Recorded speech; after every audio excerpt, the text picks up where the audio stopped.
On va faire un rappel de comment on peut figurer le sinus, le cosinus ou la tangente de nos angles remarquables. Notre point de départ, c'est un triangle équilatéral avec des longueurs de côté unitaires, donc de 1 partout. Si on coupe le triangle en deux comme ça, on obtiendrait ce triangle rectangle. Alors, un triangle rectangle avec une hypoténuse de 1 et puis un côté de 1/2 parce qu'on avait coupé exactement en deux. On pourrait trouver la longueur de l'autre côté en utilisant le théorème de Pythagore. Donc, on vient de démontrer que cette longueur de côté-là, elle est la racine carrée de 3 et tout ça sur 2. Si on se souvient bien, notre triangle original, c'était un triangle équilatéral.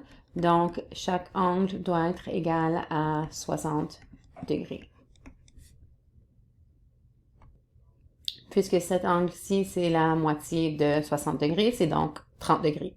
En calcul différentiel, on va travailler plutôt en radians au lieu qu'en degrés. Donc, on se souvient que 180 degrés, ça c'est équivalent à pi radian.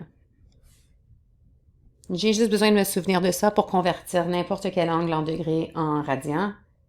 J'ai juste à faire un rapport équivalent. Donc, si je cherchais par exemple pour 30 degrés, je sais que les degrés par rapport à les radians, c'est pi pour 180.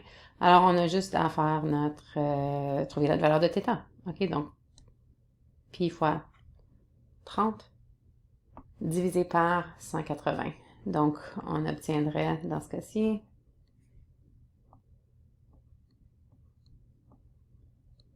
pi sur 6. Donc, 30 degrés est égal à pi sur 6 radians. Une autre façon de le faire, au lieu de le faire avec des rapports équivalents, c'est de regarder la proportion. Donc, on sait que 30 degrés, c'est 1/6 de 180.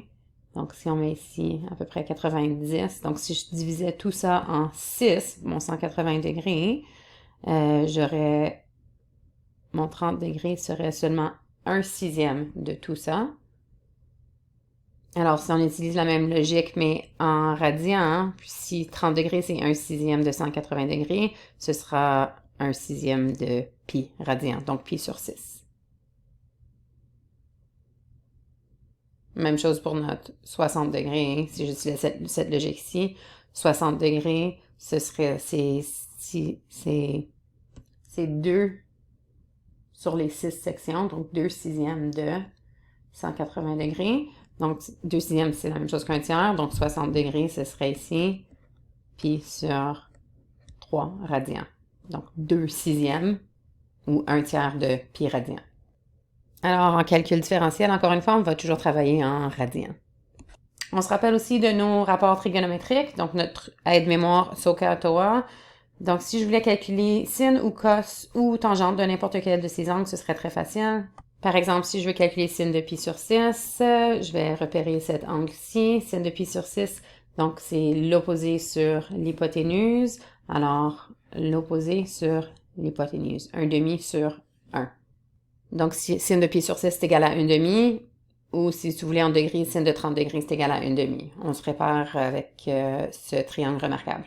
Si je veux faire cos de pi sur 6, encore une fois, je repère l'angle. Si c'est cet angle-là, ça c'est mon côté opposé, mon côté adjacent et mon hypoténuse. Puisque c'est cos, on s'intéresse à l'adjacent sur l'hypoténuse. Donc, 1/3. Vous remarquez que l'hypoténuse est toujours 1, c'est pas pour n'importe quoi qu'on a choisi 1. Donc, en fait, ça va toujours être juste le côté opposé, puisque l'hypoténuse est égale à 1. Donc, ici, ce serait racine carrée de 3 sur 2, comme valeur exacte. Pour la tangente, c'est l'opposé sur l'adjacent. Si on multiplie par h au numérateur et au dénominateur, on obtient ça. Quand je multiplie une fraction, c'est la même chose que diviser par l'inverse. Et comme vous pouvez voir ici, on a sin, qui est l'opposé sur l'hypoténuse, divisé par cos, qui est l'adjacent sur l'hypoténuse. C'est donc équivalent à la tangente, qui est une identité que vous avez vue en trigonométrie. Donc, on va juste utiliser ce concept-là. Si je voudrais, par exemple, trouver la tangente de pi sur 3, on va diviser sin de pi sur 3 par cos de pi sur 3.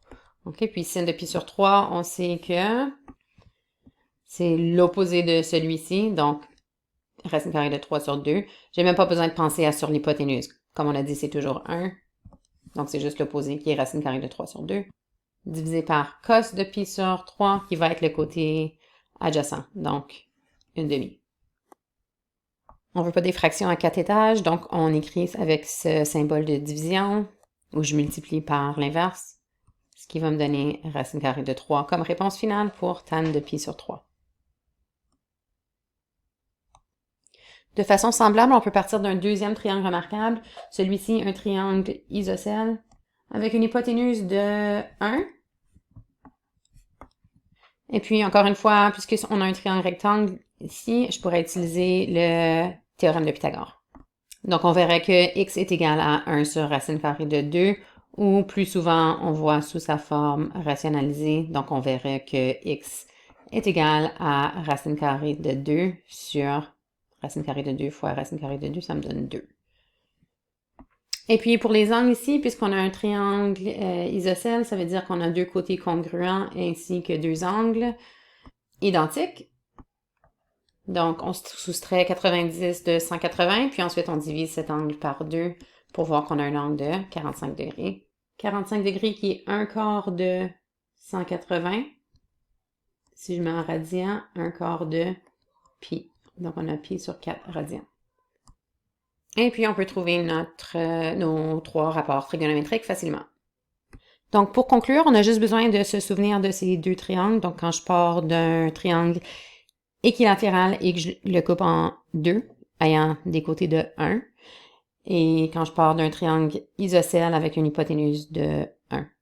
Donc, ce sont nos deux triangles de départ pour pouvoir trouver les rapports trigonométriques de n'importe quel côté. Dans la prochaine vidéo, on va voir ce qui arrive quand on place ces triangles dans un plan cartésien.